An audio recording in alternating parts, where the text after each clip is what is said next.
Hello, everyone, and welcome to the Lunch Hour Sports Podcast. Here with your hosts, Jacob Smedley, Sam Bed, Justin Reedhammer, and Nathan Romanoff. Today's topics include the NBA early going, with Sam talking about the standings and where teams sit as we begin the season. Next, Justin, the final weeks of the NFL season are wrapping up and we are going into the playoffs. Our panel gives you the picks for the first round. And before we conclude, a little game pick for the college football playoff final game here in a few days. Now with Sam giving us the lowdown on the early NBA start. Take it away, Sam. Thanks, Jake. Obviously, as you said, we're going to be talking about the NBA standings here. We're going to go by each division in each conference. I don't want to look over like a big playoff picture yet, as we're only 8 games into the season, but just kind of go over by conference, seeing how each team is doing. If we look here at the Eastern Conference, we're going to start with the Atlantic Division. The 76ers are on top of that, and they are on fire, going 7-1. I really like what this team is doing, Jake, and I know you're a big fan of them. You must be smiling from ear to ear, Oh, yeah, man. you know me well, Sam. Currently, just some rankings. They're 5th in points scored. They're averaging 115 points a game. That's pretty nice. That's good numbers there. Field goal percentage, they're 5th with 48.8%, almost at that 50% mark, which is nice to see. Especially with the addition of Danny Green and Seth Curry. Adding those shooters would really greatly improve that field percentage there. If we look at kind of some overall numbers, we see Joel Embiid, Tobias Harris, and Ben Simmons, obviously that the Sixers core that was still there after last season putting in work. Joel Embiid averaging a double-double with 25 points and 11 rebounds. Tobias Harris, I know, Jake, that you were very concerned with Tobias Harris not being able to provide for this team. However, I mean, he's averaging 19 points, around 8 rebounds, even averaging a steal and a block as well. So, I mean, it looks like he's kind of improving. Doing it on both sides. Doing it on both sides. That's what you'd like to see. I know he has a very big contract with the 76ers, and I know that when he was with the Clippers, he definitely showed that he was a top-tier player here and that he was very good. And then he came to 76ers, had some struggle. He struggled a little bit, not as much. He was still able to put up a lot of points, still be able to help the team. But I think now this year, he's really stepping up into that big role that the 76ers were hoping for him when they first signed him. Yeah, exactly. I mean, when you mentioned that Tobias Harris under Brett Brown struggled when he first came in, I think Doc Rivers, you haven't mentioned him yet. I don't know if you were getting to him there, but Doc Rivers, I think you have to give some credit to him. Give credit to Dale Morey, who came in, president of basketball operations, brought in, was able to flip Al Horford, who it clearly didn't work. They paid too much for him. Josh Richardson, good player, just didn't fit what they needed around the stars that they have. Brought in a guy like Danny Green, Seth Curry in those deals. And then you look at Tobias Harris, who I think also benefits from that spacing. Again, the big names, Joel Embiid, Ben Simmons benefiting from the spacing. But I think Tobias Harris as well, he is not the main guy that is focused on making the three-point shots. You have Seth Curry as well. You have Danny Green. You have Shake Milton off the bench who can knock down threes. There's less pressure on him to be that guy. And something else, Doc Rivers instilling him. Quick decisions. Making the decision, shoot, or drive to the basket. Yeah, and I mean, still Ben Simmons, having him at that point guard position is very nice. You have him averaging 13 points a game, 100% from the three-point line, Jake.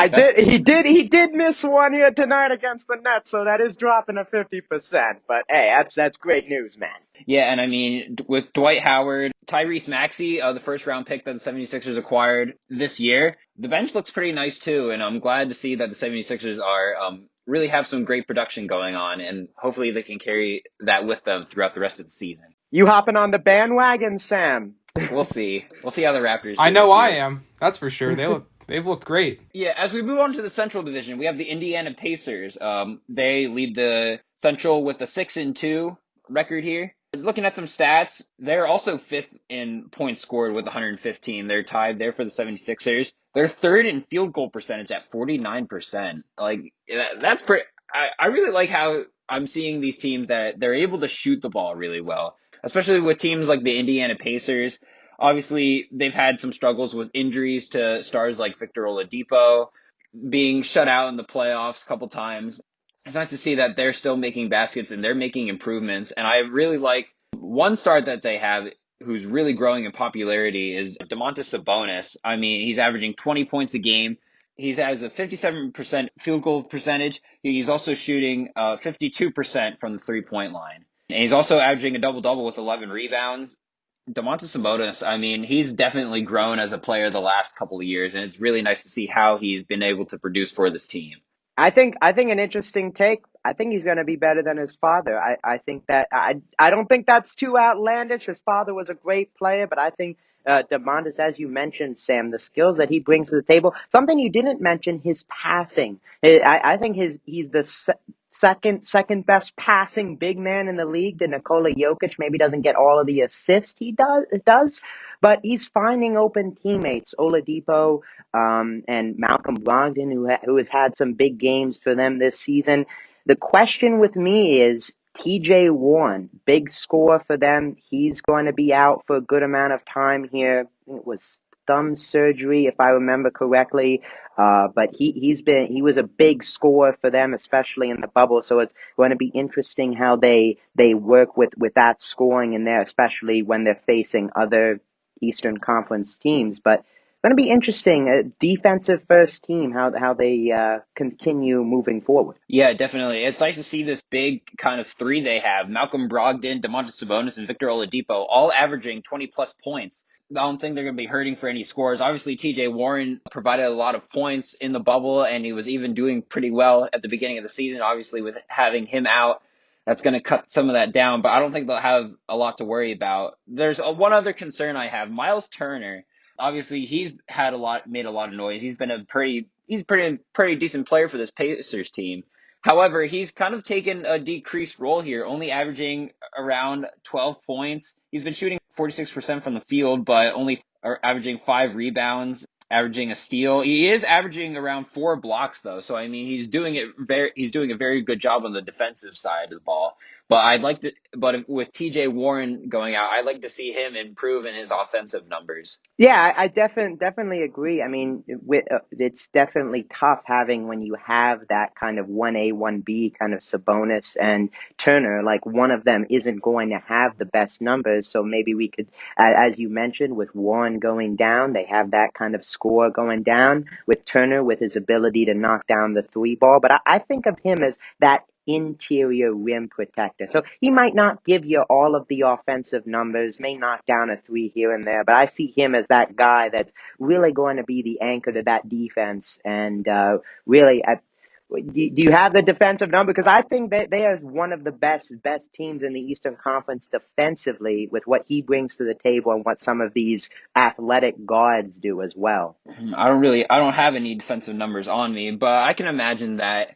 I mean, Well, I would say they're top. Yeah, top in. I mean, yeah, I'd say they're a pretty good defensive team. I mean, that's one of the biggest parts of basketball. It's not defense wins championships, and if you can't keep that other team from scoring, if you can keep a team under 100 points, that's pretty impressive for the NBA. Let's move on here. We're going to go to the Southeast, and we're going to talk about the Orlando Magic, who have been pretty hot recently. I didn't expect them to do this well to start off. Obviously, they've been around an 8th, 7th seed in the past couple years, mostly 8th seed, but they're doing really well. They're 6-2. They're at the top of their division. They're third in free throw percentage, almost 82%. So they're able to draw a lot of fouls and get those very easy points. They're also 6th in total rebounds with 48, and that's not hard to imagine when you have Nikola Vukovic. Again, another guy who we've known for a long time, who's a pretty decent player, but has really stepped up and has really shown how well he can play, especially with him averaging 21 points, shooting 50% from the field and even 44 from the 3-point line. That's pretty good for a big man, especially for one of Nikola Vukovic. He's also averaging 10 rebounds a game. He also has a steal in there. I kind of like how this team is set up because a lot of the points are evenly spread out. You have Terrence Ross averaging 20, Evan Fournier averaging 15, Aaron Gordon averaging around 14. I like it. All the points are pretty spread out fairly evenly around the starters, and I really like how this Magic team is able to kind of everyone gets a little piece of the action there. Everyone gets a little piece of the bacon, Dwayne Bacon, the now starter. Anyway, I don't know with this team, Sam. They have a few of their main scorers out. You mentioned Evan Fournier. I saw he's going to miss some time. He's been out a few games. Of course, the news of Markelle Fultz being out for the season, heartbreaking news. For him, been balling out this season. I don't know how they stay afloat. Nikola Vucevic playing well, but again, it just seems like every season he just has to put his team on his back. Terrence Ross, great score off the bench. I'm just interested to see how they stay afloat. Great start, but going to be interesting as the season progresses. I know, and like you said, they're gonna have to go to guys like Dwayne Bacon and Cole Anthony, who was their first round pick this year. He's gonna have to take on a much bigger role than probably they anticipated. But the NBA is a sink or swim league, and we're gonna see if he can produce. I think he can. Obviously, seeing him in preseason a little bit, especially in the game when the Magic took on the Hornets and LaMelo Ball was there. That was a very exciting game to see, and I liked kind of how both Cole Anthony and LaMelo Ball played. So we'll see how it goes. I think Cole Anthony can definitely take on this bigger role and definitely kind of replace those numbers that Markelle Fultz was already improving upon and already putting up. We're gonna have to see, man.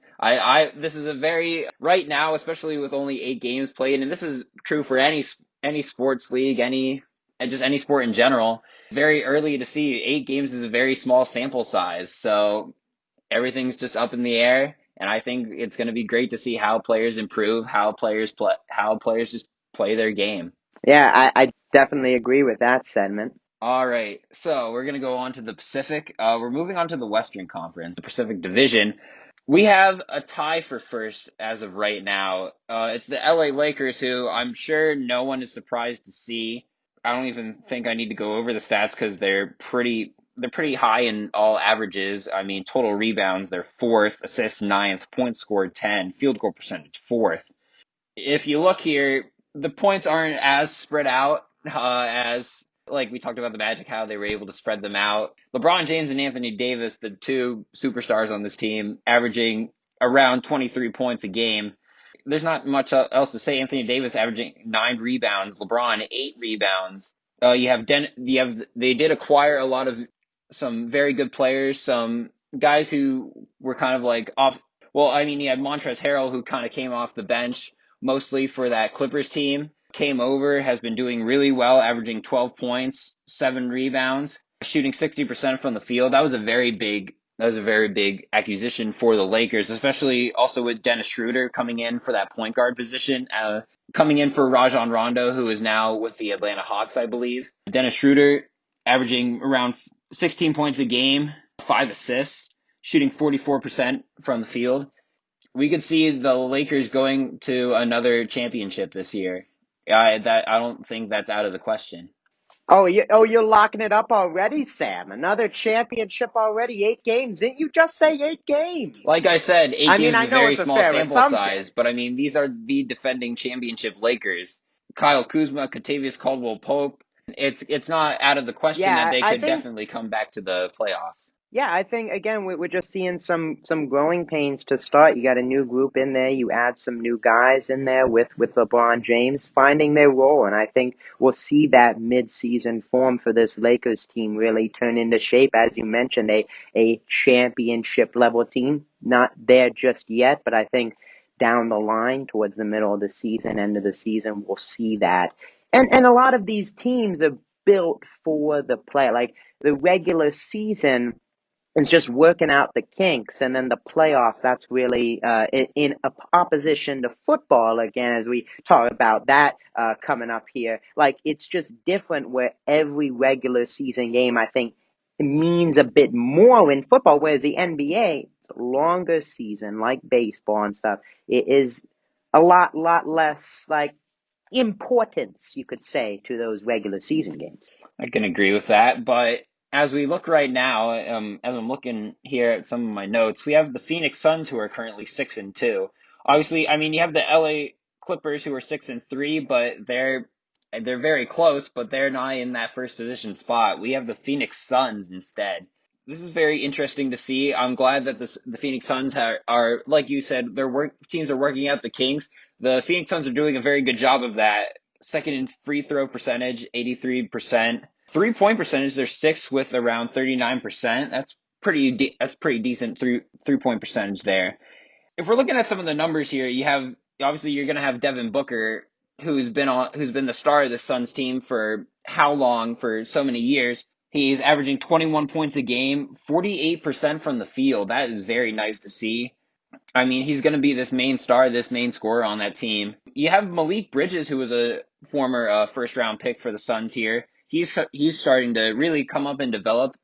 He's averaging 33 minutes a game, 14 points. He's shooting 45% from the three and 46 from the field. I feel like those are very decent numbers, and it's very nice to see him improve and kind of take over a bigger role for the Suns team as they try to also make a big push for the playoffs. Just coming up short in the bubble. Obviously, they had a great bubble going 8-0. Just coming up a little bit short for a playoff spot, but this could definitely be their year, especially with Chris Paul, kind of the big star they acquired in the offseason, being able to average 8 assists a game, and especially with 13 points, 40% from the field. The Suns team I could see them definitely being an 8 or 7 seed in this playoff run here. Definitely agree with Chris Paul. His effect is well known throughout the league. How he goes. Saw with the Thunder last year. I mean, no one expected much out of them, and they were able to get a 5th seed in the bubble playoffs. I mean, that definitely had his imprints. Someone you didn't mention, thought I wanted to. Jay Crowder. His role on the team. You'd be able to put Dario Saric, my guy Dario Saric, on the bench. And you can have Jay Crowder, who can also space the floor. He can play that 4 position and give some more room for Ayton down low. This is a Suns team that I think is going to surprise people as the year goes on, with their ability to hang around with the best and have a good seed, I think, as the year progresses. Yeah, and I know obviously guys like Jay Crowder and Dario Saric are going to be able to bring that veteran presence in. There are 2 other people I would like to mention for the Suns team. DeAndre Ayton, obviously a little bit last year he was dealing kind of with some performance-enhancing substance issues, and he was suspended for a couple of games, but he's able to come back now. Him and Cam Johnson, a couple first-round picks that the Suns have been able to acquire. Obviously, they're doing really well. DeAndre Ayton averaging 13 points a game, also averaging a double-double with 11 rebounds. Cameron Johnson averaging 13 points a game. I mean, the Suns team, after kind of building through that draft a little bit, getting Malik Bridges, getting Cameron Johnson, getting DeAndre Ayton, getting Dario Saric and Jay Crowder, getting Chris Paul, getting the veterans presence, I feel like they're gonna make the playoffs this year. Hot take right now. They're gonna make the playoffs. I know. I just said. I don't even think it's a hot take. It's not even a hot take, I in don't my think opinion. it is either. They look like a top Yeah. 5 Western Conference seeding team right now, in my opinion. Unfortunately, Nate, I think a lot of teams could say that they could be a 5th or 6th seed in the West. The West is very dominant conference. I'm looking through the standings right now, and I see teams who are only 2 games back. I'm not disagreeing with you. I'm looking at the standings as well, and I see the Pacific especially. I mean, you can never count out Golden State, especially with Steph Curry. And Sacramento, they've got a good young base with Buddy Hield and De'Aaron Fox and Marvin Bagley. They look like a good team too. I'm just saying, I think that with Chris Paul and Devin Booker, that the Suns, I personally believe that come the end of the season, they are a top 5 Western Conference seed, especially looking at teams like Dallas and the Houston Rockets right now, who are trending down compared to last year. Again, though, it is very early, so we'll see what happens. Also, wouldn't be surprised Suns get a trade, perhaps, Trade deadline still looking good. Add maybe a good player as well to that mix to make their team even better. Who knows? I mean, they could definitely trade one of those first-round picks that they've had. I could see them trading maybe like a Malik Bridges or maybe even Cam Johnson. Get maybe a couple other players. I don't know. Again, it's early, so we'll have to see here. But as we move on, we're going to move on to the Southwest Division of the Western Conference. We have the New Orleans Pelicans, who are currently 4-4, leading the division. Obviously, that's going to change later tonight, because the Dallas Mavericks and the Denver Nuggets are going to play at 10 o'clock. Right now it's 9:45 as we were recording this. So as of right now, the New Orleans Pelicans are currently leading their division. This team's obviously very nice with Zion Williamson, the very famous basketball player who made his impact very early with the help of Shout out to Peter, who couldn't be here. co-host Peter, Couldn't be who's here. currently not here today. They're first in total rebound with 50. That's the only ranking category that they're in the top 10, and everything else is kind of just run-of-the-mill points. They're only averaging around 107 points. But I mean, even with that, they're not, even though they're not leading in any specific category, they're still doing really well, and they still have a lot of great players. Brandon Ingram and Zion Williamson are taking over the scoring here for this team. Brandon Ingram's averaging about 25 points a game, shooting 46% from the field with 7 rebounds and 5 assists. That's a very nice stat line to see for him. Zion Williamson has 21 points. He's shooting 56% from the field. I mean, he hasn't shot a 3. He currently has a 0 3-point percentage, but I mean, shooting 56 from the field, especially with him, is nothing to shy away from. He's also averaging 8 rebounds a game because he's Zion Williamson. He's a monster. They also have Lonzo Ball, Eric Bledsoe, and Steven Adams rounding out the rest of their scoring, the other starters. Lonzo Ball is averaging 13.4 points a game. He's only averaging 4 assists, but I mean, you've been able to see the passes he's made. I mean, he's making highlight level passes, passing to Zion Williamson from half court. I mean, I'm liking how this team is playing, even though they're not like high stacked in any of these categories. They're still looking pretty nice. Yeah, I think with Lonzo too, Sam. You bring up his passing. I think he always had that, the instinct passing. And look at his brother too. I mean, their ability to pass the ball. I think it was the offensive game, his shooting. Seeing him knocking down consecutive threes. I think that's the biggest thing, the step for Lonzo that's going to take him to the next level. The shooting, finishing around the rim, perfecting his offensive game. Another name you mentioned, Eric Bledsoe, coming over from Milwaukee, the top team in the East. Definitely a different situation. Well, I mean, maybe not with Zion, though, playing like Giannis in a way, being able to get to the basket at will. But how he's fit into that role, starting point guard, giving you that toughness defensively, doesn't have to do too much with Ingram and Zion, but playing a good role for the team. Yeah, and I know when Eric Bledsoe was with the Bucks, I know one of the things that he struggled with his offense. Eric Bledsoe, I know that was a big thing for the Bucks. But now, I mean, he's averaging 12 points a game. He's shooting 44% from the field. It's looking like he's turning that around right now. And I also like how they acquired Steven Adams to fill out that center role. He's averaging 10 points a game, almost 10 rebounds. The bench is kind of looking a little underperforming. I mean, they have JJ Redick, who is not doing too hot. It doesn't look like the bench is performing overly like any big numbers, but I mean, if that starting rotation is definitely helping this Pelicans team stay at the top there. Finally, as we move on to the last division here, we have the Northwest division in the Eastern Conference, and right now the Utah Jazz are 4-4 leading it. Obviously, that can change if Denver decides to win, and they'd be tied for that first spot. But as of right now, the Utah Jazz are leading. This Utah Jazz team, we've seen them in the playoffs. We saw them in the playoffs last year. We've seen them in that like lower level playoff spot, and we've seen them struggle a little bit in the playoffs. Not necessarily struggle, but last year they went to 7 games with Denver, and they did not have enough in the tank to get past them, unfortunately. However, that could definitely change this year, and kind of similar to how I said the Magic were. This team has been able to distribute the scoring to everyone. Everyone eats. Everyone gets a little bit of it. Donovan Mitchell, obviously the big star of this game, of this team, averaging 21 points, shooting 37, around 38% from the field. Not terrible, but not specifically great either. However, they added Mike Conley, and they also have Jordan Clarkson there to help them out with scoring. Mike Conley averaging 17 points a game, averaging 5 assists.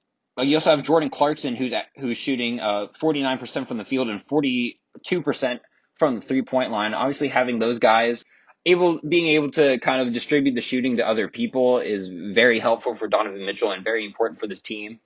You also have multiple-time Defensive Player of the Year, Rudy Gobert, averaging 13 points a game. He's shooting 61% from the field.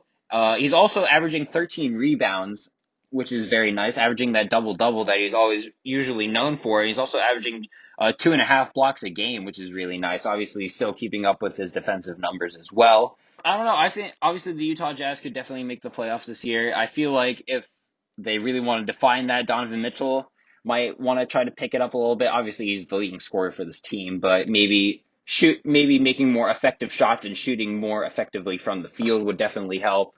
But I feel like this Jazz team could still make a decent run for the playoffs. Yeah, I definitely agree. I think defensively is where they lie too. Donovan Mitchell, you mentioned the efficiency. He's always been that guy. You know, he's going to score. He's going to score 21 points on like 16, 17 shots. Like that's just kind of how he is too. Just the question that I have is like you see these other Western Conference teams bolstering their rosters in the offseason. The Jazz, I mean, you mentioned Conley and Clarkson, but those were trades made last season to bring those guys in. Conley before the season and Clarkson around the trade deadline. I'm just interested to see how this Jazz team they've struggled against some other good teams here so far. They lost to the Knicks. I think you mentioned that as well. It's just going to be interesting how I mean a team that doesn't I mean yeah they have Clarkson off the bench. He's a good scorer. I think that helped them last year as well. But some of these other teams like the Lakers, like the Clippers, like some of these other the Nuggets that upgraded their team, and the Jazz, they didn't move the needle enough. So it's going to be interesting how that plays out moving forward. Yeah, and I know Utah's never been the most, what's the word, extravagant market. It's never been like the destination everyone's just dying to go to. It's not like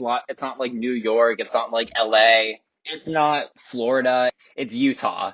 It's in the middle. It's just Utah. I mean, it's not very. Gotta rip Utah apart. Come on now, I'm sorry. Why Sam. I gotta know. do I Utah mean, like that, this team Sam? is very good. This team is very good still. This team is still a good team. I mean, Joe Ingles, Bogdanovich, Royce O'Neal kind of starting to step up in a little bigger role off the bench. Derek Favors. This team's not bad. It's just they've never had the biggest market in the world, and if they did have a bigger market, I feel like they'd be one of the best teams maybe in the Western Conference. But as of right now, they still have Donovan Mitchell. They still have Mike Conley. They still have these pretty good shooters. It's just about maybe later down the line if they get knocked out of the playoffs again, trying to make those big trades, making those big deals. Well, that should wrap things up for NBA Conversation with Sam. Thanks for giving us the update on the early season of the NBA. Now, final weeks of the NFL season are concluded, and the playoffs are upon us. Justin, take it away. Thank you, Jacob. Now let's go over the most important weeks, in my opinion, of the NFL, weeks 16 and 17. Week 16, we're going to start off with one that doesn't have as many playoff implications as did record implications. We're talking about the Minnesota Vikings and the New Orleans Saints, guys. Alvin Kamara, 6 rushing touchdowns, tying an NFL record for a single game. It was amazing. Not for my fantasy, but it was still pretty cool to watch. I was going to mention that. Well, I mean, I really couldn't watch the game because after the fourth touchdown, I had to just turn it off. But, other than that, it was cool. But, I'm glad he didn't break that record because I might not have advanced. You're lucky that they gave that one to Taysom Hill. I am. Otherwise, you might have been done. I would have been done. That was a close game in fantasy, but hey, I moved on, so it's all good. So, 6 touchdowns. Saints playoff team. We'll mention in the predictions too. A great team rolling in. They got guys healthy. A great game for Kamara. Maybe that little rematch from last year's playoffs. There, getting a nice victory in the latter half of the season. They're looking pretty strong here in the end, and they're that second seed, so they're going to be the team that Green Bay needs to beat to get in. And then we're gonna move on to a little bit of magic, Fitzmagic, as we'll put it, because we're talking about the Miami Dolphins and Las Vegas Raiders. Guys, Raiders have this, right? 23-25 is the score. Easy money. But wait, here comes the beard. Ryan Fitzpatrick's coming into the game. He's coming in. He throws as Patrick Mahomes put it, the greatest no-look pass he's ever seen. Gets him into field goal range, and that's all they needed, because then Jason Sanders puts it up. It's a field goal, 26-25 the final. It was incredible. I as a Bills fan, I don't like the Miami Dolphins, but as an NFL fan, you have to respect what you see on the field there. It was a really cool game to watch. I was gonna say, I mean, you gotta give love to Fitzmagic. Bills fan, rival fan or not, what he did there, putting his team in position to win, hats off to that. Dolphins team, if we're looking at it as a whole, just fell short as we got to break down the final who getting in, but definitely a bright future as well. Not music to Justin's ears, of course, but I think they're trending in the right direction. Their defense, Xavier Howard, incredible year. Tua next year, I think he'll take a step forward, and hopefully they can give him some pieces in the offseason. And yeah, I think they're going to have a good season next year. Yeah, I agree. I mean, they took a big step this year. Tua and Fitzmagic split in time at the quarterback position, and you can't forget that they have that number 3 pick in the draft via Houston this year. So, I mean, they have options for trade or obviously to draft someone high in the draft, a good team. I like their future outlook next year. Yeah, I unfortunately have to agree. I think they'll be a great wildcard team for years to come. All right, now moving on, we'll go to... Okay, Justin. We'll go on to another game here. We got this one I didn't see coming, guys. Indianapolis Colts, Pittsburgh Steelers. Listen, the Colts came out to an early lead. I think it was, 24-7, and it was just looking good, all cylinders rolling. But then, the second half comes, and the Steelers come back. Phillip Rivers, he can't move the offense, and the game ends up going into the Pittsburgh Steelers' favor. I honestly thought that the Steelers were going to lose the last few games of the season, but this one was an important one for the Colts, too, because they could have also maybe won their division if they had won this one. But I don't know. What'd you guys see that happened in this game? Watching it, it was a tale of two halves. The first half, I mean, the Colts, they went out there, they got it done. Defensively, they looked good. Offensively, they did what they needed to do. They went into the half leading. I don't know if it was like 21-7. I don't remember the exact score, but in the second half, it was just the completely opposite story. And, Ben Roethlisberger, he got into rhythm and he started throwing the ball downfield well. And, the Colts defensive backs couldn't handle some of those receivers. And thus, as you said, Justin, that game basically lost them their division. Who was dancing on the Steelers logo for the Colts there at halftime, blowing that kind of lead and coming out flat in the second half? Yeah, like Nate said, I mean, this Colts team had an opportunity to win their division. Hey, they're in now, but definitely definitely a great game. What a start to that week that was with those Saturday games and then that one at 1:00. What a game to the very end. Just a great game. Possible future playoff matchup, perhaps. Don't want Justin to hear that, but all right, and then we'll just move on to Week 17 here, where we're gonna see the Miami Dolphins fighting for their playoff lives here. A win and you're in, out and you need help. It's the situation every team wants in Week 17. And they go up against the Buffalo Bills. Many people believed it was possible that they could win because the Bills were probably going to sit some of their starters for most of the game. But the final score here, 26-36, says it all. The Bills blew them out. I mean, it wasn't even just their starters. Josh Allen rested the entire second half, and they still put up 28 points. So what do you guys think happened here? Like, was it just an implosion on the offense? Did the defense not perform? Wait, wasn't it 56? Yes, 56. Wasn't it 56? That's right. Yeah. I thought I heard 36 for a second. I may have misspoke there. Exchange glances here. Anyways, I mean, looking at the Bills, I mean, they're resting their starters and still putting up 56. I think that's very encouraging news. I already kind of touched on the Dolphins there. It just deflating loss. I mean, your season's on the line and the defense. I mean, I know the Bills are very, very potent offensively, even with resting their guys kind of in that second half. But I mean, defense had to step up for them. I think when you score 26 points like they did for most games, that keeps you in the game enough to possibly win it. Just a disappointing end of their season, and the Bills are a great launching pad to their playoffs. Personally, I didn't see that going to that. I thought the Dolphins, would put up a great fighting for your lives to get into the playoff. But the Bills, they came out. Josh Allen played the first half, and he played like he wanted that MVP award. He had a great first half. I think that definitely hurt the Dolphins going into the second half, and their defense just couldn't recover after that. And as you saw, it ended up costing them a spot in the playoffs. Yes, it did. And then we'll also talk about one of those teams that won to actually knock them out, the Pittsburgh Steelers going up against the Cleveland Browns. Steelers, they were resting Ben Roethlisberger, so they weren't really trying to win this one too much. They were just going for a little more rest into the playoffs. Ben might need it since he's a little older, but this game was still close, even considering the fact that they were resting their starters. And 22-24 the final here. Pittsburgh almost came back in the end, but the Cleveland Brown defense was able to stop a 2-point conversion at the end.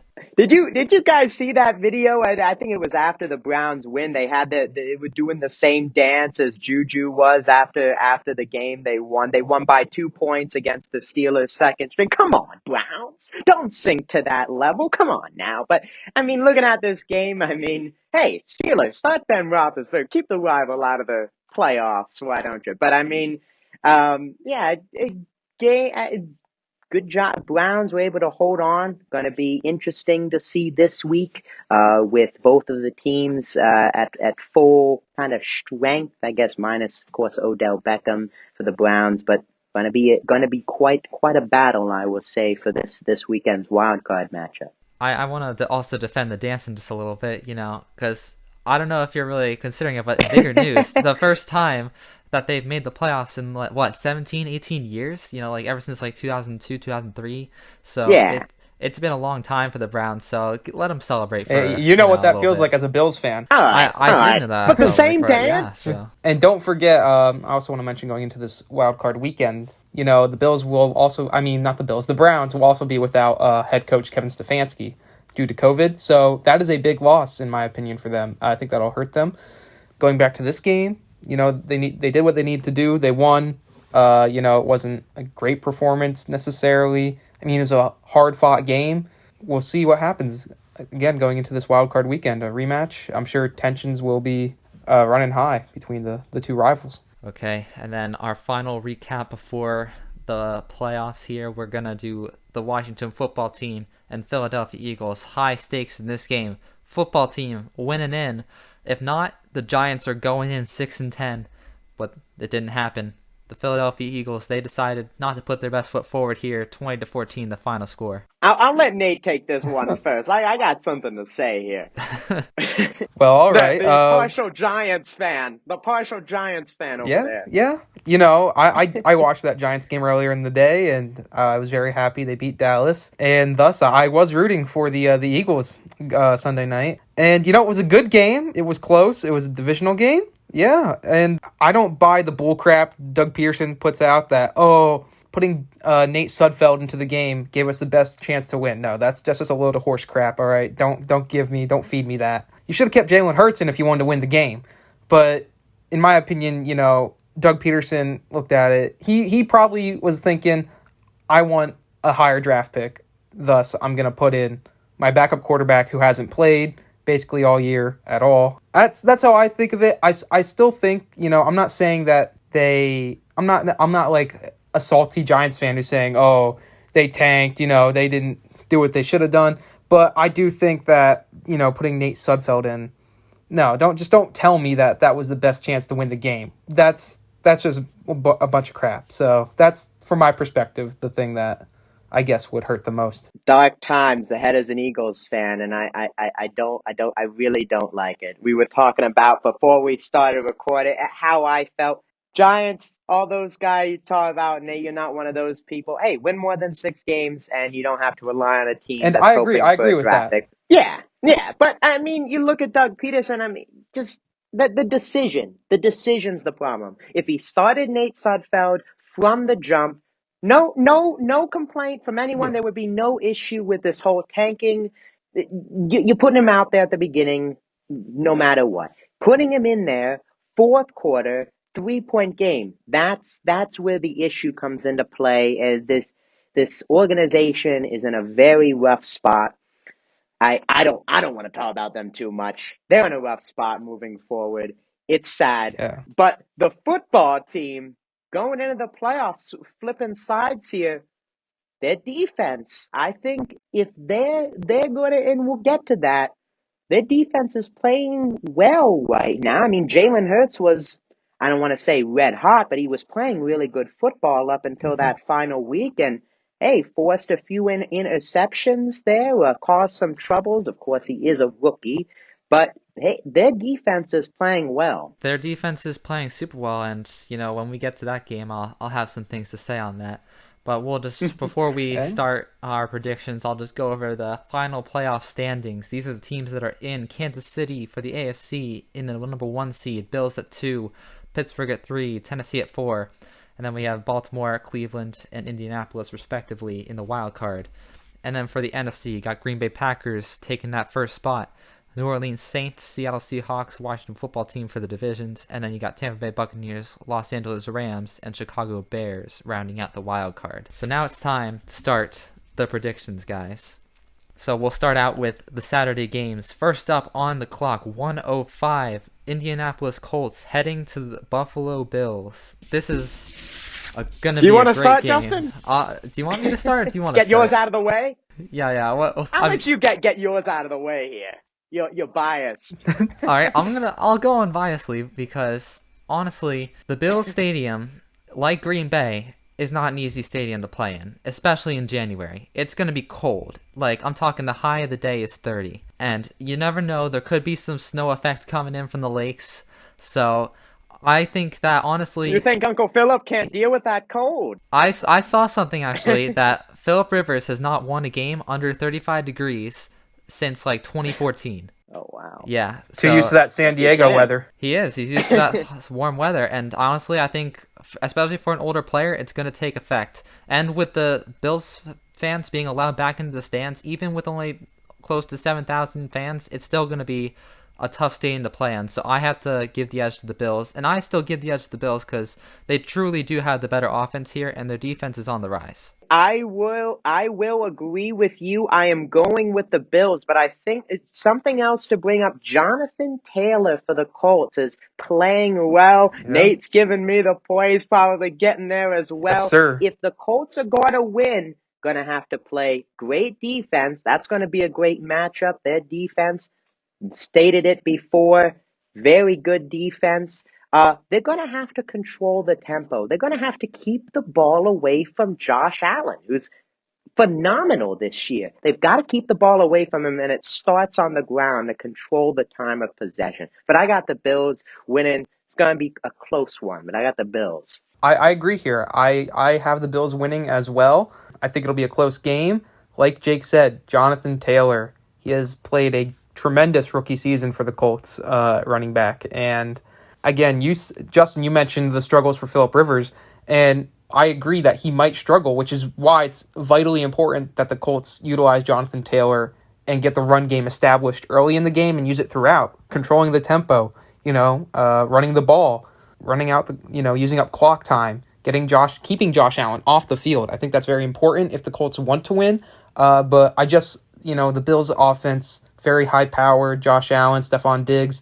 I just have them edging out the Colts slightly, but I think it'll be a good game. Yeah, I think it's going to be a great one to watch. It's a great way to open the playoffs, the Super Wildcard Weekend, as they're calling it. And speaking of the Super, we got 2 more games to cover in just one day. We got the Los Angeles Rams coming to town for the Seattle Seahawks. This could have been the other way around, guys. I mean, they could have won the division. It came down to a game, but it didn't end up happening. So now we got the Rams and the Seahawks. I'll let you guys go first for this one. All right. I mean, I'm going to start it off. My first upset of the weekend. This Rams defense, some games they're good. The Jets game, I think, was a bit of a hiccup. But this Rams defense, I'm going to say it, is going to win them this game. It's always close with these two teams. Divisional matchups. We got a few of them here to start the playoffs. Give me John Wolford, the Rams. I'm moving on. They get past Wild Card Weekend, low scoring. They get it done. My first upset pick this weekend. I'm going to use a phrase you like to say, and that is where you're wrong, my friend. No way. Going into Seattle with John Wolford at quarterback. Do the Rams win this football game?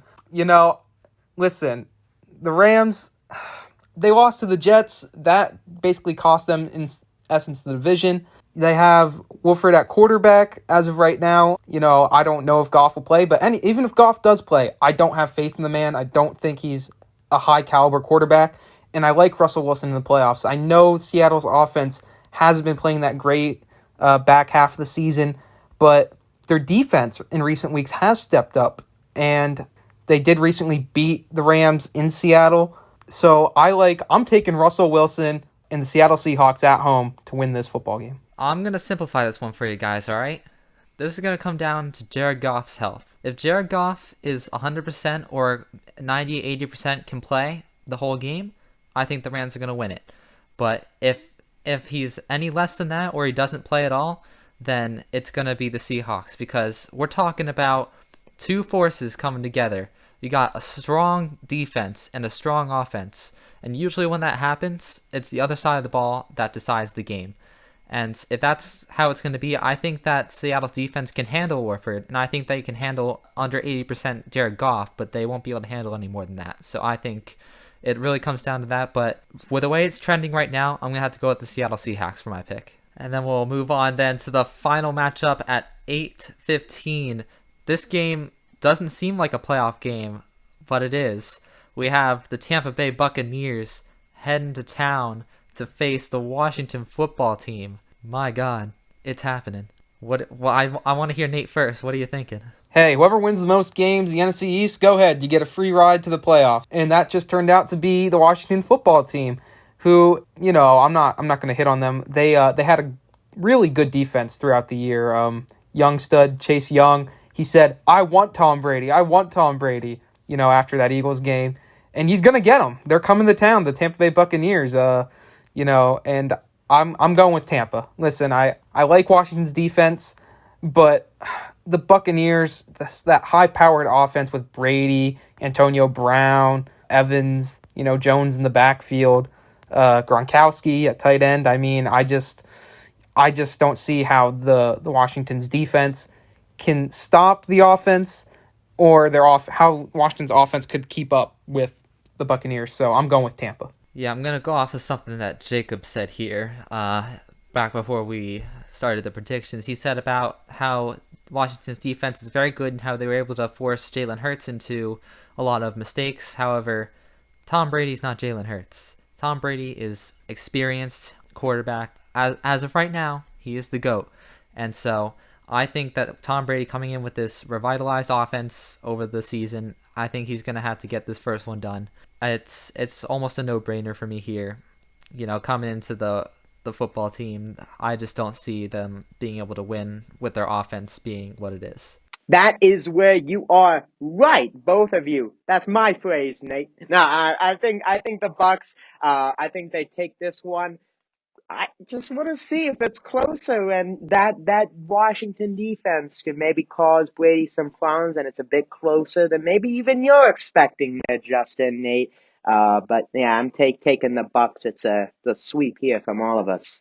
Okay, and now we're back on Sunday, the day that football should be on, and we got a 1 o'clock matchup, 1:05 to be precise. The Baltimore Ravens heading on the road to face the Tennessee Titans. It's 2 11-5 teams. Anything can happen. What do you think?